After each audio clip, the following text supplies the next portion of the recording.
Wait lang. Okay lang yan. Okay lang yan. Ika-crop lang namin. Pet peeve ko sa work, siguro yung mga taong bida-bida. Like, tas hindi mo matanungan ng questions. Like, feeling nila it's a competition. Ako siguro yung ikukumpara ka sa mga katrabaho. Kasi diba sabi nila, every individual has differences.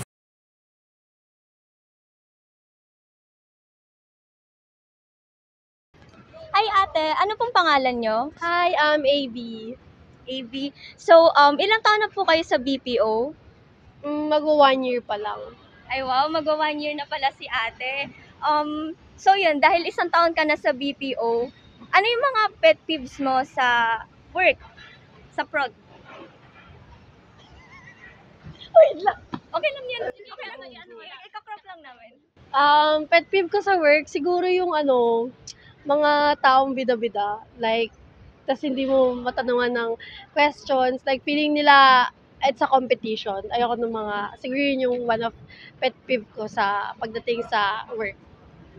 Ay, oo nga naman. Pag may competition talaga, no, nakakatamad. Yeah, lalo na pagtingin nila sa'yo, competitor ka nila kasi dapat we're a team na dapat tinutulungan natin yung isa't isa.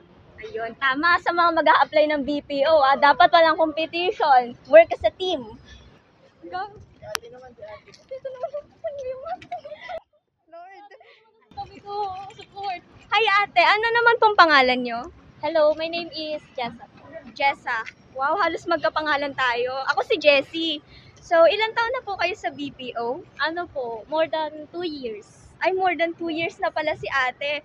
So, dahil more than 2 years na po kayo sa BPO, ano yung mga pet peeves ninyo? Katulad sa Ay, copy-paste? yung pet peeves ko talaga, yung mga freeloader, yung mga walang ambag, ganyan. Tapos, ang lakas, or yun, mga bida-bida, at saka yung, parang okay lang sa kanilang tumaas sila kahit na may nabababa na silang tao. Nakakaapak na sila ng tao. Ayun. Oh, so may mga ganun pala sa BPO. So yan na, yung mga nagpaplano mag-apply alam nyo na. Good morning. Good morning. Tatanong ko po anong pangalan nyo? Sarah. Hi Sarah. So,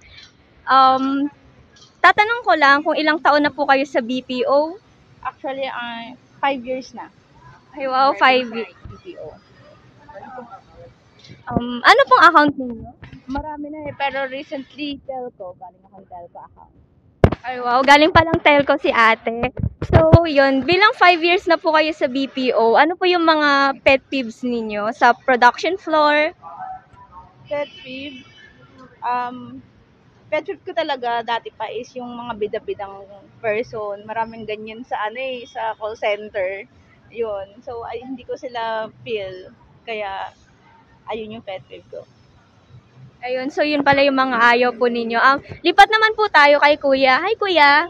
Hello po. Ano pong pangalan nyo? Kenny, but you can call me Ken.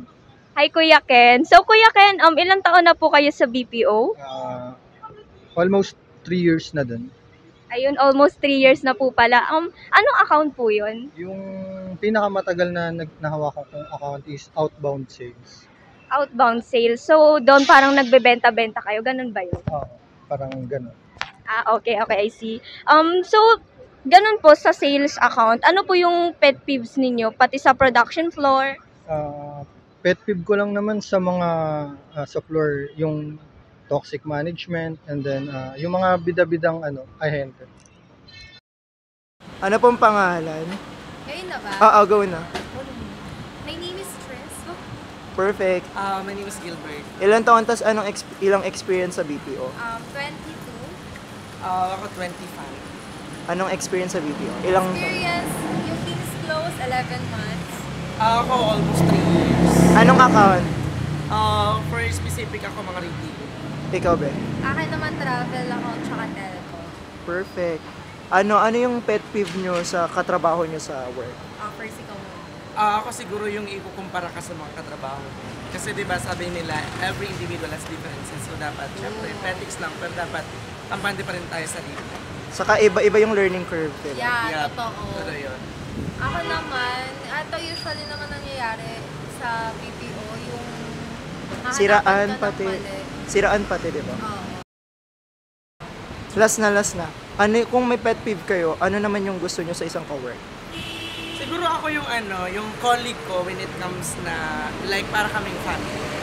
Like, kung paano namin i-treat yung sarili namin when it comes sa jamming, sa mga may problema, parang mas nafe-feel mo sila. Na Saka mas sila magaan para sa sa'yo. work. Yep. Ikaw, Ben? Akin naman yung mga bonding, like outside work na yung team building, inuman, kain sa labas, gano'n. Doon mo sila mas nakikilala. Totoo.